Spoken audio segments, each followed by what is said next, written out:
Hickory dickory dock, the mouse ran up the clock. But the clock was too expensive, so the mouse started crying and told his mommy and daddy, boss, मैं क्या करेगा अभी? I can't afford this clock. And till today, that mice family is bereaved. They are sad, they have grief, and they have cried in public 15 times the last 20 days because they cannot afford the clock. That's why I'm here, Dr. Cyrus Broacha. I've got a list of different emails from all over the world, not just India, asking me for advice, and I'm here for you. And if you're wondering why my clothes haven't changed, it's because I'm working so hard to make this country a better country for people like yourself. Let's start with this email. It's from a guy called Sunil Gavaskar, Dadar, Shivaji Park. Oh, at the border of two states. Do you think the post-election rally in the stock market will continue after the budget, and should I stay invested or book profits before budget? Yes, very good question Mr. Gavaskar has raised here. Let me read it again just to make it clear to those of you who are not so quick on the uptake. Do you think the post-election rally in the stock market will continue after the budget? Very good question, very good question. Yes, the stock market has gone in the right direction after the last general election, and I've spoken to PC Chidambaram, our Minister of Home, who lives close by, and Dr. Manmohan Singh and Pranab Mukherjee, as well as Keshto Mukherjee's friend Lal Krishna, not Advani, so he's another fellow, I forgot his surname. We all got together to discuss this entire issue, and we've come up with a very simple solution. You see, every time you have a general election and the Congress and its allies come to power, the market goes in the right direction. So what they're planning to do is, every 3 months we have the general elections again.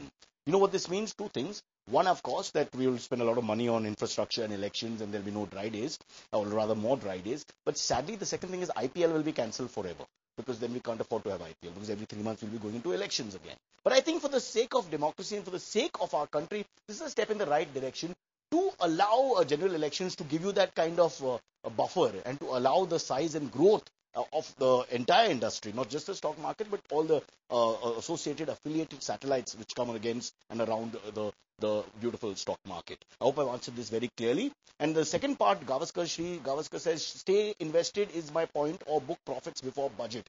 Well, let me tell you, I've run out of time, Mr. Gavaskar, so I can't answer the second part, because otherwise I won't be able to answer other people. So don't be selfish. I've done your bit. Let's move on to question 2. Do you think the government will divest stake in PSUs? Should I keep money in cash to invest in those opportunities? And can you please advise me? I am calling Priyanka Chopra from Film City, Mumbai. Oh, okay. Do you think the government will divest stake in PSUs? Firstly, what is a PSU? That is the question I must ask you, and you must ask me, and somebody here can tell me quickly. It would even help us get on with this answer. But PSUs are very useful for many people. Not so useful for you, Priyanka, because a PSU is more like a male product. And I feel if you're a female, you should go for Fair and Lovely. Those kind of creams are far better than because the PSU factor is much more there. So if you ask me personally, I would say PSU is not for you. It's like a little poem I wrote. PSU is not for you. My favorite color is blue. Boo-hoo. Well, yes, I have a lot of talent. Thank you so much, Priyanka, for answering, for writing in to us, and we will try and keep the correspondence going. Send your phone number next time, because I'm going into a 3-day weekend next week. Do you think government should allow foreign investment in education? Do you think that will improve the state of education in India, and not to mention my reading?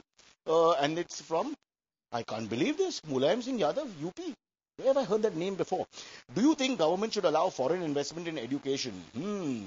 Well, I personally feel foreign education or foreign investment in education is a must. I think if we had the right people, say the Nepalese Education Board comes on board, the Bangladeshi Education Board comes on board, and they impart education in India, they will teach us how it is to be poor. So that in future, if our economics goes in the wrong direction and we all suffer terribly, and there's a global recession which hits us as badly, then we don't have to worry, because we are used to being like Bangladeshis. We are used to being like people who have less money. So I personally would think it's very good if a foreign investor comes in, people like Bangladeshis come in, and they sort of put money into, or whatever little money they have. Again, they've come back. They never let me talk. What is this? Is this some conspiracy? What are you? Are you from the opposing party? What's the name of that part? Don't touch my body parts. Hello, what is your name?